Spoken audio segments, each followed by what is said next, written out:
কোনোভাবে কোনো ইনস্ট্রাকশনস কারোর দিকে আসেনি যে সাকিবকে নেওয়া যাবে কি যাবে না।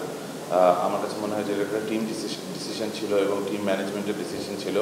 বিকজ আমাদের দেশের যে পরিস্থিতি, সেই পরিস্থিতিতে সাকিব আল হাসানকে নিলে এটার আউটকাম কী হতে পারে এটা আসলে আমাদের খুব একটা জানা নেই।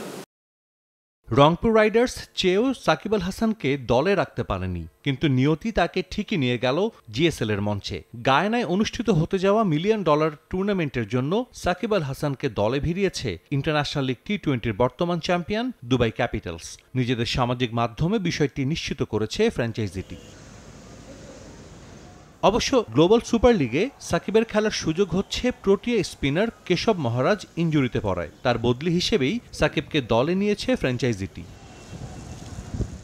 কদিন আগেই সিপিএল এ নাম লিখিয়েছেন সাকিব। অ্যান্টিগা অ্যান্ড বারবুডা ফ্যালকনসের হয়ে মাঠ মাতাবেন বাংলাদেশ জাতীয় দলের সাবেক এই অধিনায়ক। এছাড়া সাকিব দল পেয়েছেন ক্যারিবিয়ান অঞ্চলে অনুষ্ঠিত হতে যাওয়া ম্যাক্স 60 টি10 লিগেও। বলাই যায় ক্যারিবিয়ান দ্বীপপুঞ্জে লম্বা সময়ের জন্য থাকতে হবে এই অলরাউন্ডারকে।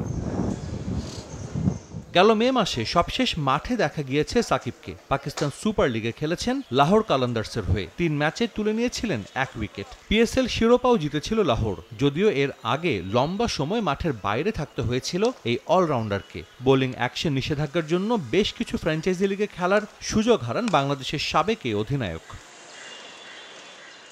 আগামী বৃহস্পতিবার শুরু হবে গ্লোবাল সুপার লিগের দ্বিতীয় আসর। উদ্বোধনী দিনেই মাঠে নামবে সাকিবের দল। মুখোমুখি হবে নিউজিল্যান্ডের সুপার স্ম্যাশের দল সেন্ট্রাল স্ট্যাক্সের। বিপিএলে সাকিব সবশেষ খেলেছেন 2024 আসরে রংপুর রাইডার্সের বিপক্ষে। আগামী 16 জুলাই জিএসএল এ সাকিবের দল দুবাই মুখোমুখি হবে রংপুর রাইডার্সের। গেল বছর প্রথমবারের মতো অনুষ্ঠিত হয় গ্লোবাল সুপার লিগ। প্রথম আসরেই বাজিমাত করে শিরোপা জিতে নেয় রংপুর রাইডার্স। সাজিদ মুস্তাহিদ, সময় সংবাদ।